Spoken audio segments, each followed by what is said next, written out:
For privacy reasons, names and places have been changed. This story is inspired by true events. On the morning of June 12, 1988, 26-year-old Morgan Kelly shouldered her camera gear and left her base camp in Argentina's Los Glaciers National Park. The Vancouver wildlife photographer had spent weeks documenting the majestic Andean condors soaring above the Uppsala Glacier. She never returned from what was meant to be a routine day of shooting. Despite an exhaustive search across the treacherous terrain of Patagonia, Morgan seemed to have vanished into the pristine wilderness she so loved. For nearly 3 decades, her family lived with haunting questions about her fate, while her cameras and final images remained lost to the ice. Then, in 2017, the retreating glacier revealed a torn tent and its grim contents, setting in motion an investigation that would unravel a deadly conspiracy reaching far beyond these remote peaks. This is the complete investigation into what happened to Morgan Kelly. Before we continue, let us know where you're watching from, and if you enjoy this content, consider liking and subscribing to our channel. Now let's continue. The morning of April 15, 1988, dawned crisp and clear over Los Glaciers National Park, the kind of pristine Patagonian day that wildlife photographers dream of. Morgan Kelly stepped out of her base camp into the biting mountain air, her breath visible in the early light. At 26, she had already made a name for herself, capturing intimate moments of endangered species across 4 continents, but the Andean condor remained her holy grail. The previous evening, Morgan had radioed the ranger station with barely contained excitement. She had spotted a nesting pair of condors near the Uppsala Glacier's northern face and planned to document them the following day. It would be a challenging trek, but Morgan was well prepared, having spent 3 weeks acclimating to the harsh Patagonian environment. Her camp log, later recovered, showed meticulous planning. She had packed her essential gear: 2 Nikon F3 cameras, various lenses, and enough film to document an entire day's worth of condor behavior. The entry ended with a simple note: clear skies forecasted, perfect conditions for shooting, heading out at dawn. Local guides who crossed paths with Morgan that morning recalled her confident stride as she made her way toward the glacier. Her camera equipment carefully distributed between her backpack and the harness across her chest. She had declined offers of accompaniment, explaining that solo approach would be crucial for capturing undisturbed wildlife behavior. By sunset, Morgan's absence had become a matter of concern. The standard protocol at Los Glaciers required all solo hikers to check in with the ranger station by radio before nightfall. When 7 o'clock passed without word from Morgan, Ranger Pablo Suarez made the first call to her emergency frequency. There was no response. The base camp Morgan had established told its own strange story. Her sleeping bag lay neatly rolled inside her main tent. A pot of half-prepared mate tea sat on her camping stove. Her passport, additional equipment, and personal journal remained untouched in her backpack. Everything suggested she had planned to return. The initial search began at first light the next morning. Helicopter pilot Miguel Ramirez reported seeing no signs of disturbance along Morgan's projected route to the condor nesting site. The glacier's face revealed no evidence of climbing accidents. It was as if Morgan Kelly had simply vanished into the vast Patagonian wilderness. In Vancouver, Morgan's parents received the call they had dreaded since their daughter first announced her passion for wildlife photography. Their only child had chosen a career that took her to the world's most remote corners, but she had always maintained contact. Now, in the vastness of Patagonia, she had gone silent. As days turned into weeks, the search parameters widened.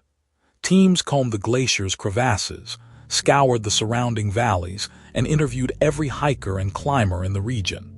Morgan's photographs from previous expeditions were distributed to local communities, her smiling face becoming familiar throughout the province of Santa Cruz. What puzzled investigators most was the complete absence of clues. Even in cases of accidents or animal attacks, there were usually signs, equipment, clothing, or tracks. But Morgan's disappearance left no trace, as if the mountains themselves had conspired to hide her fate. The last known image of Morgan Kelly showed her adjusting her camera near the park entrance. The photograph, taken by another tourist, captured her characteristic intensity, head slightly tilted, eyes focused on the distant peaks where the condors soared. She looked prepared, capable, and entirely unaware that she was about to become part of one of Patagonia's most enduring mysteries. For 29 years, Morgan's disappearance would haunt Los Glaciers National Park, her story passed down among rangers and guides as a cautionary tale about the mountain's unpredictability. But the glacier, slowly retreating year after year, held onto its secret, waiting for the right moment to reveal the truth about what really happened to the Canadian photographer who ventured into its domain that spring morning in 1988. The initial search for Morgan Kelly quickly evolved from a routine missing person alert into one of the largest search and rescue operations ever mounted in Los Glaciers National Park. Deputy Alejandro Gutierrez arrived from El Caliphate within hours of the first report, immediately recognizing that time was critical in the harsh Patagonian environment. The weather that had started so promisingly on the morning of Morgan's disappearance began to deteriorate rapidly. Low clouds descended over the glacier field, bringing with them a biting wind that reduced visibility to mere meters. Search teams, divided into groups of 4, methodically combed the terrain between Morgan's base camp and her suspected destination, near the condor nesting sites. Gutierrez's first concern centered on the glacier itself. The Uppsala Glacier, with its maze of crevasses and unstable ice formations, posed numerous hazards even to experienced climbers. The deputy interviewed 3 Austrian mountaineers who had been climbing in the area that morning. They reported seeing a lone figure with camera equipment heading toward the glacier's northern face around 9 a.m. But the distance had been too great to make a positive identification. Park ranger Elena Martinez discovered the first potential lead 2 days into the search.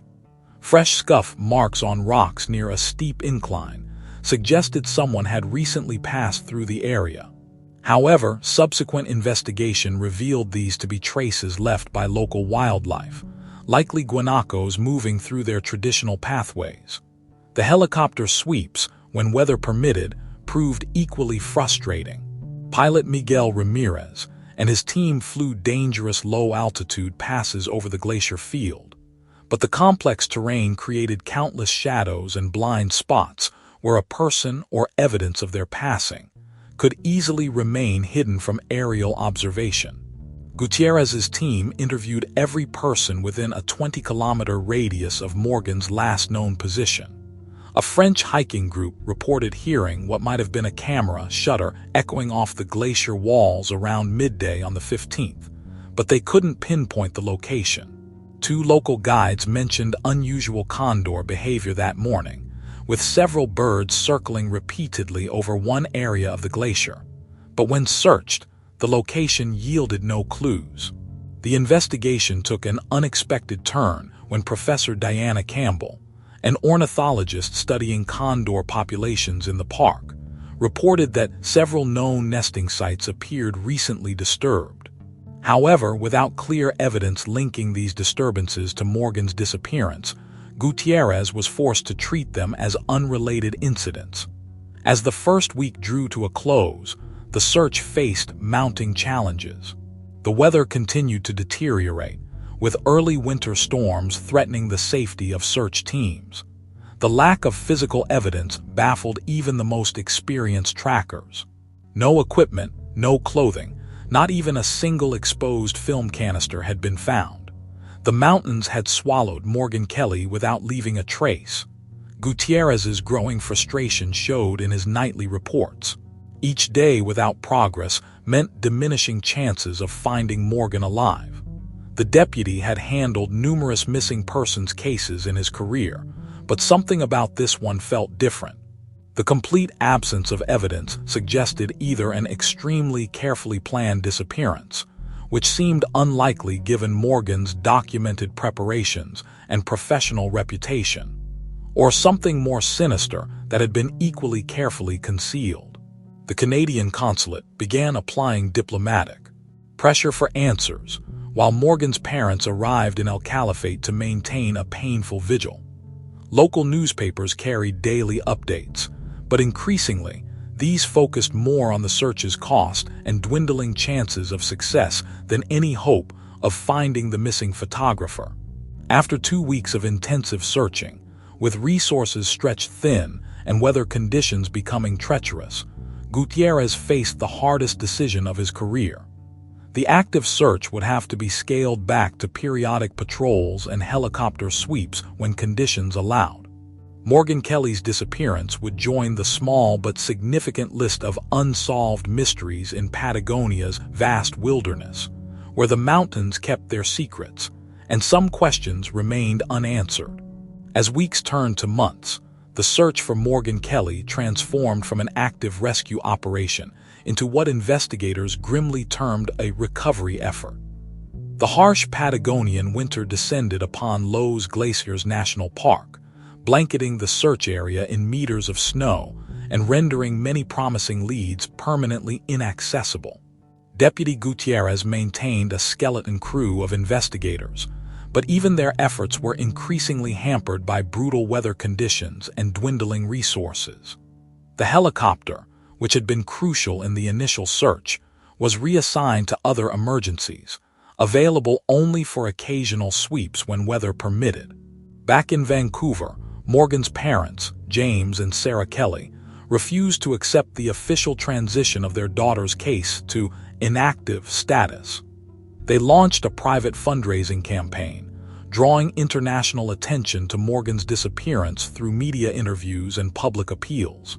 Their efforts attracted support from wildlife photography associations and conservation groups, many of whom had published Morgan's work. The Canadian government, through diplomatic channels, continued to press Argentine authorities for answers.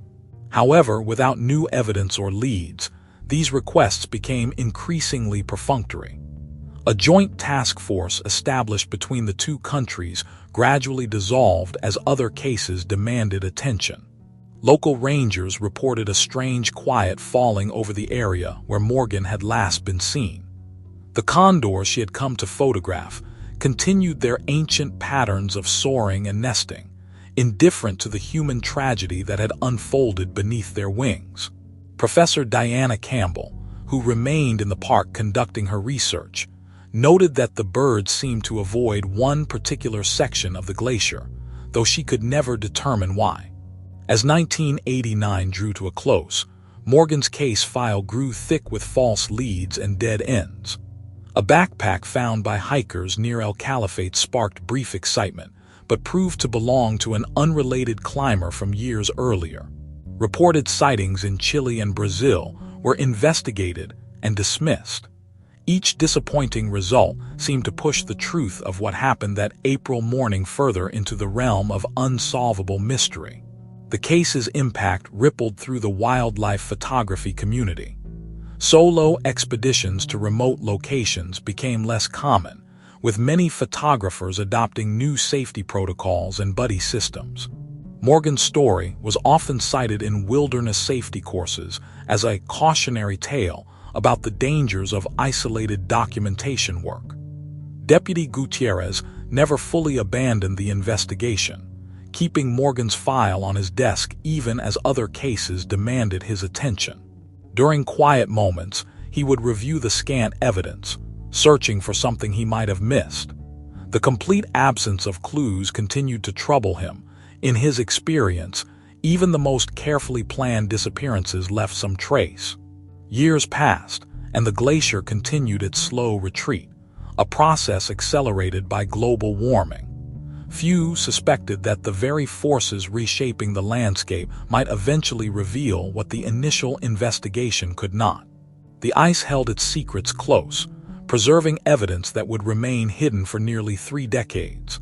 Morgan's parents visited the park annually, each time hoping for closure, each time leaving with only the austere beauty of the landscape their daughter had loved so much. They established a foundation in her name, supporting young wildlife photographers and conservation efforts in Patagonia. It became their way of ensuring that Morgan's passion for documenting endangered species lived on, even as hope of finding her faded.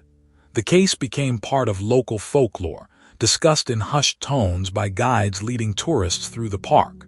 Some claimed to hear phantom camera clicks near the glacier on particularly still days. Others swore they saw fresh footprints in the snow leading nowhere. But for those who had been involved in the original investigation, the truth seemed far more prosaic and tragic. A talented young photographer had ventured into the wilderness and simply never returned. By the early 2000s, Morgan Kelly's disappearance had become a cold case in the truest sense, preserved in the glacier's ice along with whatever evidence might explain her fate. The mountains kept their silence, and the condors continued their endless circles above the ice, guardians of a mystery that seemed destined to remain forever unsolved. The summer of 2017 brought unprecedented warmth to Loess Glaciers National Park, accelerating the Uppsala Glacier's retreat at an alarming rate.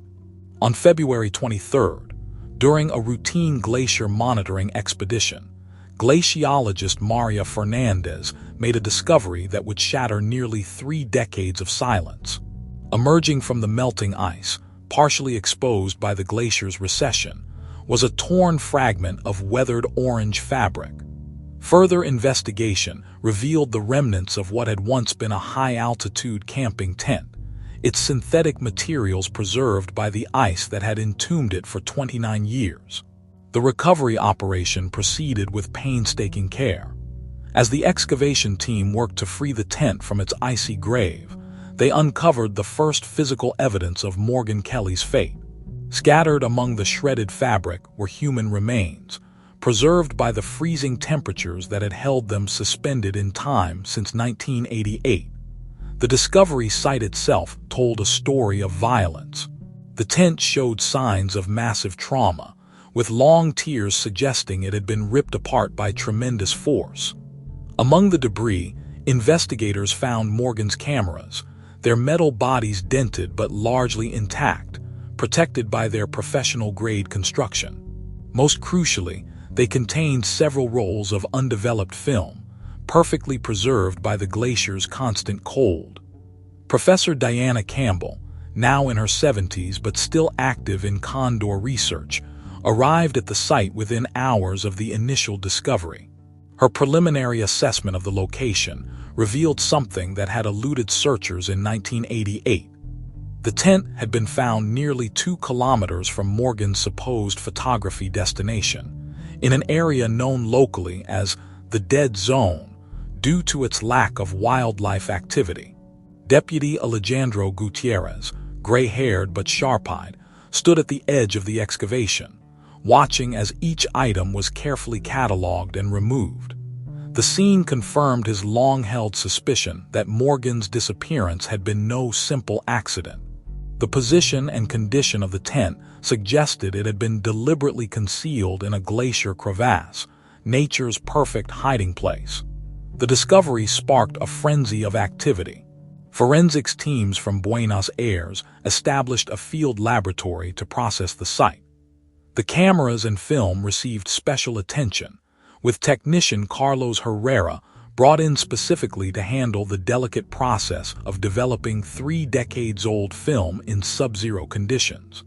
Morgan's parents, now in their 70s, received the news with a complex mixture of grief and relief. The discovery of their daughter's remains ended 29 years of uncertainty, but the violent nature of the scene opened new wounds and raised disturbing questions about her final moments.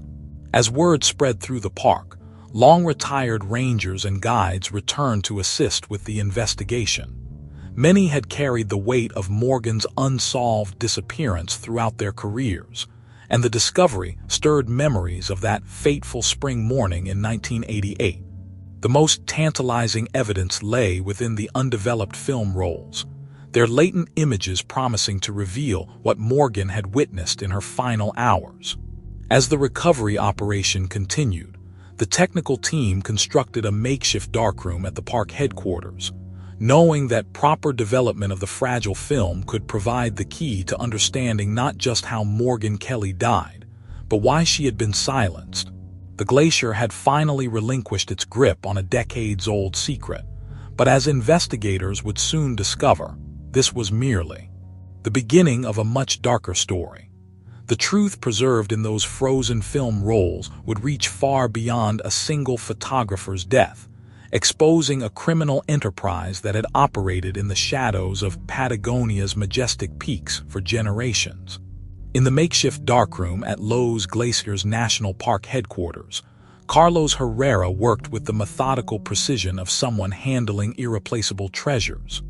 The recovered film rolls from Morgan Kelly's cameras required extraordinary care. 3 decades of glacial preservation had left them fragile, their latent images hanging by the thinnest of chemical threads. The development process took nearly a week. Herrera modified his techniques to account for the film's age and exposure to extreme conditions.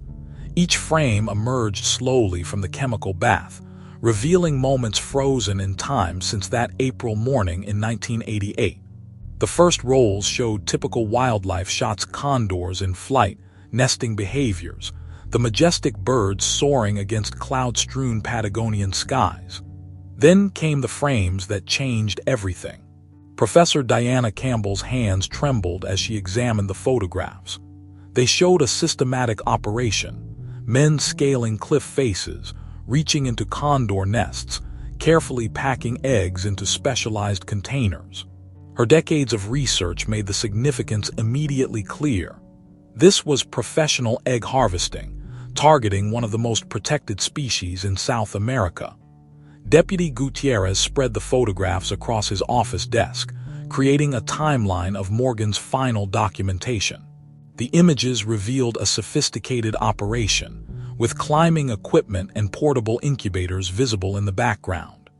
But it was the clear shot of a man's face, captured in profile as he carefully wrapped a condor egg, that brought the first real breakthrough. The face belonged to Roberto Vasquez, a local guide who had worked in the park for over 30 years. In 1988, he had even participated in the search for Morgan, offering detailed suggestions about areas where she might have ventured. Now, his younger self stared back from the photographs, unknowingly documented in the commission of a crime. The investigation expanded rapidly. Financial records revealed suspicious patterns of payments to Vasquez from wealthy collectors across Europe and Asia. Professor Campbell's research data showed dramatic decreases in condor populations during the periods of his guided tour. The pieces of a decades-old puzzle began falling into place. Gutierrez's team discovered that Vasquez had created a perfect cover. As a respected guide, he had unrestricted access to remote areas of the park. His knowledge of condor nesting sites, gained through years of legitimate work, had been turned to illegal purposes. The trafficking operation had been hiding in plain sight, protected by his reputation and the vastness of the Patagonian wilderness. Morgan's recovered journal, found with her cameras, provided the final confirmation. Her last entry described planning to return to the nesting site, having spotted unusual activity that didn't match natural condor behavior. She had unknowingly documented a criminal enterprise that had operated unchecked for years, and that documentation had cost her her life. International wildlife protection agencies joined the investigation, revealing connections between Vasquez's operation and exotic bird trafficking networks spanning 3 continents. The value of a single viable condor egg could exceed $50,000 on the black market, with wealthy collectors willing to pay premium prices for the rarest specimens. As the evidence mounted, Gutierrez faced a grim realization. The search in 1988 had been compromised from the start. Vasquez's detailed suggestions about search areas had deliberately led teams away from where Morgan's tent was actually hidden.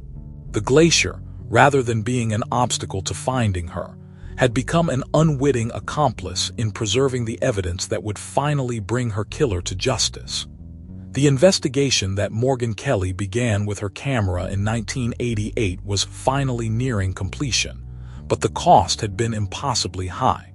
Her last rolls of film, preserved by the very ice that had hidden her fate for so long, would not only solve her murder, but would also expose one of the largest wildlife trafficking operations ever discovered in South America. The truth, like the glacier itself, had slowly but inexorably emerged into the light. The arrest of Roberto Vasquez unfolded in the early hours of a March morning in 2017, far from the glaciers where his crimes had remained hidden for nearly 3 decades. Local police found him at his modest home in El Calafate, where he had lived as a respected member of the community since retiring from his guiding work 5 years earlier. The evidence against him proved overwhelming. Morgan Kelly's recovered photographs provided a devastating timeline of events from that April morning in 1988.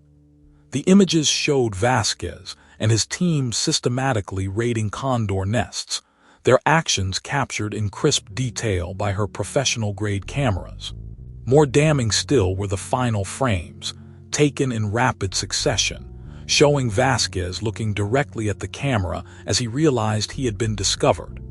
Deputy Gutierrez led the interrogation himself, laying out the photographs one by one across the metal table of the interview room. Vasquez's face remained impassive until the last image was placed before him. A shot of his younger self carefully packing a condor egg into a specialized transport container. The timestamp on the photo matched the exact day of Morgan's disappearance. Under questioning, the elaborate network Vasquez had constructed began to unravel. For over 20 years, he had used his position as a trusted guide to facilitate the theft of condor eggs and chicks. His clients included private collectors from Japan, the United Arab Emirates, and several European countries, each paying enormous sums for the rare specimens. The operation had generated millions in illegal profits, all carefully laundered through a series of legitimate tourism businesses. Professor Diana Campbell's analysis of the recovered photographs revealed the sophisticated nature of the operation. The equipment visible in Morgan's images matched specialized tools used in professional bird conservation, suggesting inside knowledge of proper handling techniques. This expertise had allowed Vasquez's operation to maintain an unusually high survival rate for the stolen eggs and chicks, making his services particularly valuable to collectors. The investigation revealed how Vasquez had managed to avoid detection for so long. His reputation as a conservationist and guide had been carefully cultivated. He had even published articles on condor protection and assisted in legitimate research projects. This cover had made him virtually above suspicion, allowing him to operate freely in areas of the park that were otherwise strictly controlled. Morgan's final moments became clear through the reconstruction of events. She had stumbled upon Vasquez's operation while tracking a nesting pair of condors. Her professional instincts had led her to document everything she saw, unaware of the danger she faced. The last sequence of photos showed her gradual realization of what she was witnessing, the images becoming more hurried and less composed as she understood the significance of what she had uncovered. The recovery of Morgan's journal provided the final pieces of the puzzle. Her detailed notes described suspicious activities she had observed in the days leading up to her disappearance. She had planned to report her findings to park authorities, but Vasquez had discovered her intentions first. The torn tent and the location where it was found suggested a confrontation, followed by a deliberate effort to hide any evidence in the glacier's depths. International authorities soon became involved, as the case expanded beyond Argentina's borders. The network Vasquez had established connected to wildlife trafficking operations in Brazil and Chile, forming part of a larger criminal enterprise that had devastated populations of protected birds across South America. Morgan's photographs became key evidence in multiple investigations, her final work contributing to the dismantling of an international smuggling ring. For Deputy Gutierrez, the case's resolution brought both satisfaction and sorrow. The truth had finally emerged, but the cost had been a young woman's life and decades of damage to the species she had died trying to protect.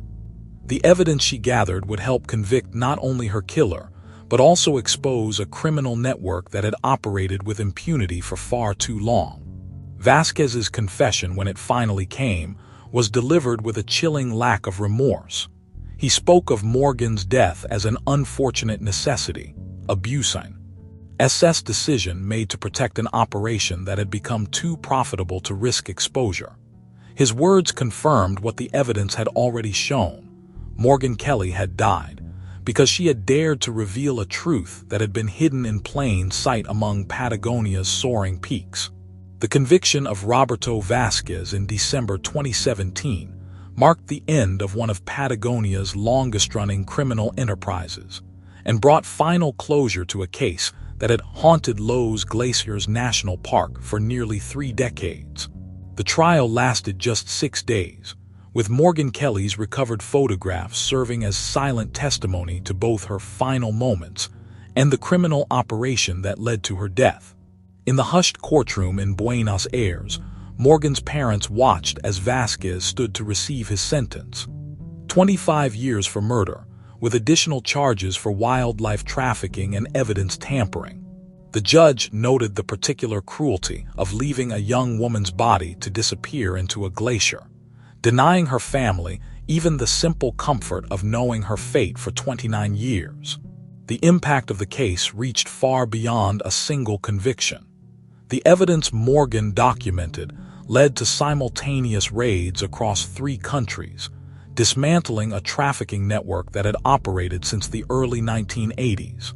Authorities recovered hundreds of endangered bird eggs and chicks, including 28 Andean condor specimens destined for private collections in Asia and the Middle East. Professor Diana Campbell's subsequent study revealed the devastating scope of Vasquez's operation. Conservative estimates suggested that over 200 condor eggs had been stolen from Los Glaciers alone, contributing to a significant decline in the local population. The revelation led to unprecedented international cooperation in protecting nesting sites, with new protocols established for monitoring remote areas. Morgan's final photographs became powerful tools in wildlife conservation efforts. The images, showing the methodical destruction of condor nests, were used in educational programs worldwide. Her work, though it cost her life, contributed to stricter penalties for wildlife trafficking and increased resources for protecting endangered species. Deputy Gutierrez personally supervised the return of Morgan's recovered equipment to her family. Her cameras, preserved by the glacier, still contained grains of sand from previous assignments in Africa and Asia. Her parents donated them to the Vancouver Museum of Natural History, where they became part of a permanent exhibition on wildlife photography and conservation. The site where Morgan's tent was found transformed into an unofficial memorial. Park rangers reported that visiting photographers often left rolls of film or small cameras at the spot, a tribute to a colleague who gave her life documenting the truth. The condors, seemingly aware of the change, returned to nest in areas they had abandoned during Vasquez's years of operation.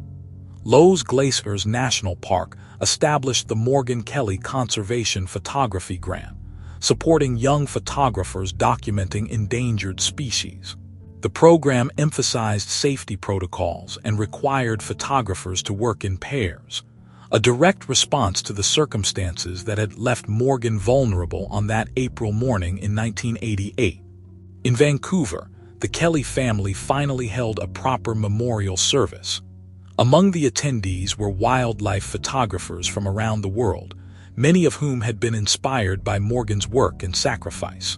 Her mother spoke of Morgan's passion for wildlife, noting that even in death, she had achieved her life's goal of protecting the creatures she loved. The case fundamentally changed how wildlife photography was conducted in remote locations. Solo expeditions became rare, replaced by buddy systems and regular check-ins. Satellite communication devices became mandatory equipment, and new guidelines were established for documenting and reporting suspicious activities in protected areas. Roberto Vasquez's empire crumbled completely in the years following his conviction. His assets were seized and converted into a fund for condor conservation. The international connections he had cultivated were exposed and dismantled, leading to arrests across multiple continents. The black market for condor eggs and chicks, once thriving, virtually disappeared under intense international scrutiny. Morgan Kelly's story became more than a cautionary tale. It evolved into a symbol of the dedication required to protect endangered species. Her final roll of film, capturing both evidence of environmental crime and the last moments of her life, remained a powerful reminder of the risks taken by those who document the natural world's hidden truths.